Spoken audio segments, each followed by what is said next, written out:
مساء الخير، عاملين ايه؟ النهارده انا عامله لكم فيديو كده فيها شويه حاجات كده انا خزنها رمضان. كل سنه وانتم طيبين. طبعا انتوا عارفين شهر رمضان بيبقى النهار بتاعه قصير جدا، ما بنلحقش نعمل اي حاجه. فدي الحاجات اللي انا هعملها كده في السريع، مش هنطول عليكم. علشان طبعا نهار رمضان بيبقى قصير والمغرب بيدنا 5:30. ما بنلحقش نعمل فيه حاجات كتير. فانا هخزن شويه حاجات كده فعلا بتاخد وقت في نهار رمضان. وكل سنه وانتم طيبين، في السريع كده هنعملها. الطماطم اهيت انا بحطها سليمه زي ما هي في الفريزر. ما برضاش يعني بغسلها، وما برضاش اعملها صلصه، هي بتطلع كده حلوه. واول ما بطلعها من الفريزر اسيبها شويه، القشره بتبقى سهله بقى ايه، بروح شايلها على طول وبروح ضربها في الخلاط. يعني كده بتبقى افضل من ان هي تكون صلصه الصراحه. وبحط لها معلقه صلصه علشان تخلي اللون بتاعها ايه، محمر شويه. بخزن مثلا ايه على قد الاكله هي، وبحطها في الفريزر. ودي الجوافه برضو بجيبها وبغسلها وبنضفها كده، وبحطها برضو ايه على قد مثلا يوم العصير اللي انا هطلعها واعملها عصير.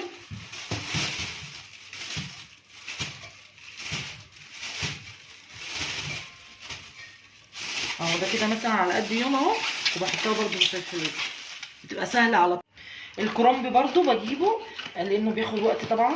فانا بجيب كذا كرنبايه وبسلقها وبقطعها واحطها في الفريزر على قد برضو الايه الاكل اللي انا هطلعها. بحرصها في الفريزر في الكيس.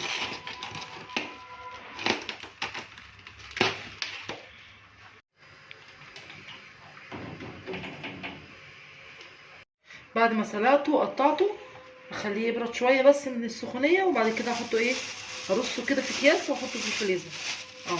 بالطريقه دي.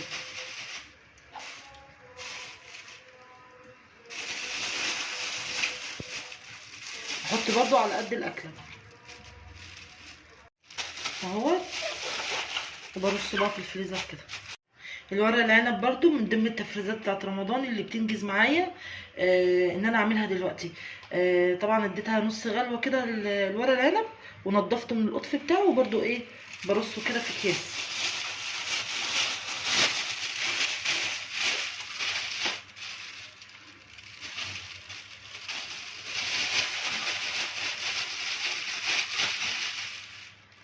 هو الاحسن الورق العنب يتحط ايه، مسلوق، عشان لو اتحط من غير سلق بيطلع الصراحه بيتهري، مبيبقاش حلو. فانا بديله ايه سلقه كده، بعد كده بحطه في الكيس برضو على قد الاكله، واحط في اكياس كده واحطه في الفريزر. هنحط ميه بتغلي الاول اهي.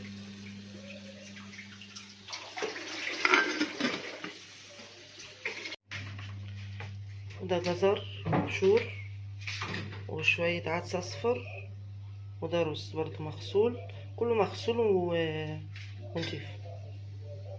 هنحط بقى الفول غسلينه طبعا في الميه المغليه اللي احنا غليناها في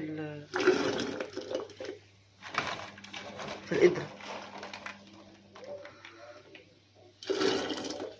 الفول دوت احنا غسلينه ونقعينه من بالليل. بعد ما الفول كده ياخد غلوه، هننزل بقى الايه الاضافات اللي انا قلت عليها، وهنحط طماطمايه.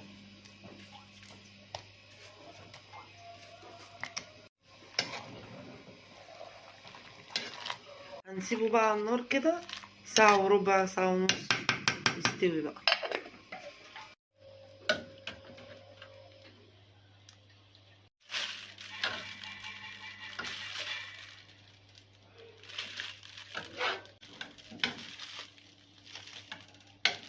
السمبوسة برضو من ضمن الحاجات اللي انا بحب افرزها عشان رمضان، لانها بصراحة بتاخد وقت.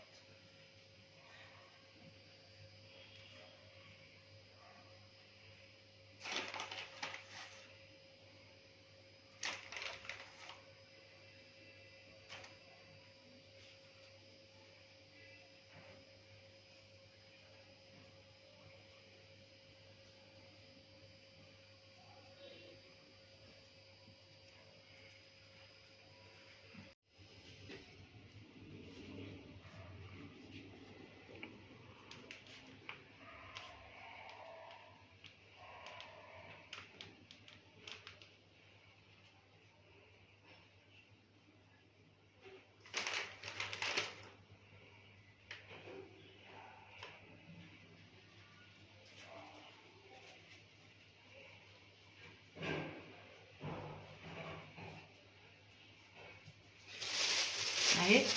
بحط بقى ايه على قد الاكله او الطقه وبحطها في الفريزر، بطلعها اقليها على طول. من الحاجات برضو اللي بتاخد مني وقت البسله، بحب اعمل كده على قد برضو الفطار واحطها في اكياس في الفريزر.